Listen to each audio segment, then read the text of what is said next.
Sir ಈಗ ಜ್ವರ ಬಂದಿದ ತಕ್ಷಣ ಕೆಲವ್ರು ಏನು ಮಾಡ್ತಾರೆ, ಫಸ್ಟು ಹೋಗಿ ಮೆಡಿಕಲ್ ಸ್ಟೋರಲ್ಲಿ ಒಂದು ಟ್ಯಾಬ್ಲೆಟ್ ತೊಗೊಂಡ್ಬಿಡ್ತಾರೆ. ತೊಗೊಂಡು ಅಂದರೆ ಜ್ವರ ಕಡಿಮೆ ಆಗಿಬಿಡತ್ತೆ ಅನ್ನೋದು ಒಂದು ತಲೆಯಲ್ಲಿರುತ್ತೆ. ಅದು ಸರಿನಾ? ಅಥವಾ ಹೋಗಿ ಅವರು ಡಾಕ್ಟರ್ನ ಕನ್ಸಲ್ಟ್ ಮಾಡೋದು ಒಳ್ಳೆಯದಾ? ನಮ್ಮ ದೇಶದಲ್ಲಿ ಆ್ಯಂಟಿಬಯೋಟಿಕ್ ದುರ್ಬಳಕೆ ಬಹಳ ಬಹಳ ಜಾಸ್ತಿ. ಬೇರೆ ದೇಶಗಳಲ್ಲಿ ಆ್ಯಂಟಿಬಯೋಟಿಕ್ ದೊರಕೋದೇ ಇಲ್ಲ. ನಿಮಗೆ ವೈದ್ಯರ ಪ್ರಿಸ್ಕ್ರಿಪ್ಷನ್ ಇಲ್ದಲೆ ಅವ್ರು ನಿಮ್ಗೆ ಕೊಡೋದು ಇಲ್ಲ. ಇಲ್ಲಿ ಪಬ್ಲಿಕ್ ಡಿಮ್ಯಾಂಡಲ್ಲಿ ಫಾರ್ಮಸಿ ಅವರೇ ಕೊಟ್ಬಿಡ್ತಾರೆ, ಫಾರ್ಮಸಿಸ್ಟು ಅಥವಾ ಡಾಕ್ಟ್ರುಗಳಿಗೂ ಹೆದರಿಕೆ ಹಾಕಿ, ಇಲ್ಲ ನಾಳೆ ಎಕ್ಸಾಮ್ ಇದೆ, ನಾಳೆ ಆಫೀಸ್ಗೆ ಹೋಗಬೇಕು, ಮೀಟಿಂಗ್ ಇದೆ ಅಂದ್ಬಿಟ್ಟು ತೊಗೊಳ್ತೀವಿ. ಸೊ ಯಾಕೆ ಒಳ್ಳೆಯದಲ್ಲ ಅಂತ ನಾನು ಹೇಳ್ತಾ ಇದ್ದೀನಿ. 95% 99% ಇನ್ಫೆಕ್ಷನ್ಗಳು ವೈರಾಣು infection. Antibiotic is anti microbial, not effecting only the virus, ಬ್ಯಾಕ್ಟೀರಿಯಾಗಳಿಗೆ ಎಫೆಕ್ಟ್ ಆಗುತ್ತೆ. ಸೊ ನಾನೊಂದು 10 ಕೇಸ್ ನೋಡಿದ್ರೆ ಒಬ್ಬರಿಗೆ ಬೇಕಾಗ್ಬೋದು ಆ್ಯಂಟಿಬಯೋಟಿಕ್, ಆದರೆ ನಾನು 10 ಕೇಸ್ ಈಗ ನೋಡಿದಾಗ ಒಬ್ಬೊಬ್ಬರು 2-3 ಆ್ಯಂಟಿಬಯೋಟಿಕ್ ತೊಗೊಂಡು ಬಂದಿರ್ತಾರೆ. 3 ದಿವಸ ಜ್ವರ, ಇದು 3ನೇ ಆ್ಯಂಟಿಬಯೋಟಿಕ್ ಅಂತಾರೆ.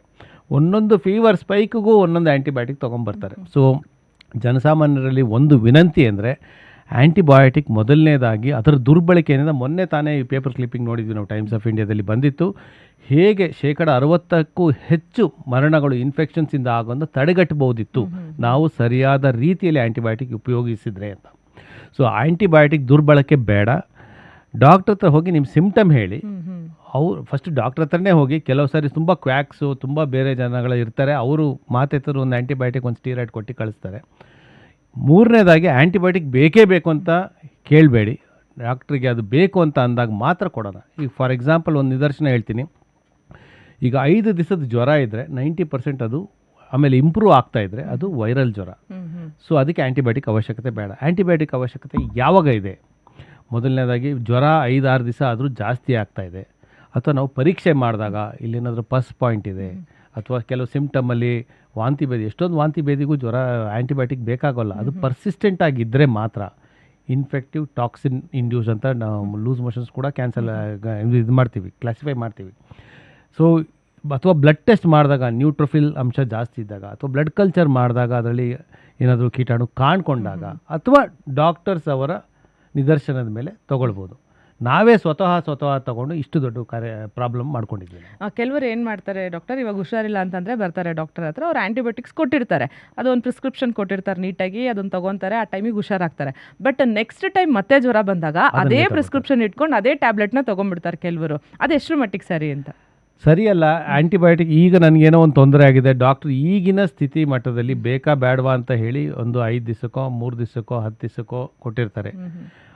ನೆಕ್ಸ್ಟ್ ಟೈಮ್ ಅದೇ ಸಿಮ್ಟಮ್ ಇದ್ರೂ ಆ ಟೈಮ್ಗೆ ಅದು ಬೇಕಾಗಿ ಇರದೇ ಇರ್ಬೋದು. ಅದಕ್ಕೆ ಹೆಂಗಿದ್ರೂ ಪ್ರಿಸ್ಕ್ರಿಪ್ಷನ್ ಇದೆ ಕೊಡ್ತಾರೆ ಅಂದ್ಬಿಟ್ಟು ಮೊದಲನೇ ದಿವಸಕ್ಕೆ ಶುರು ಮಾಡ್ಕೊತಾರೆ.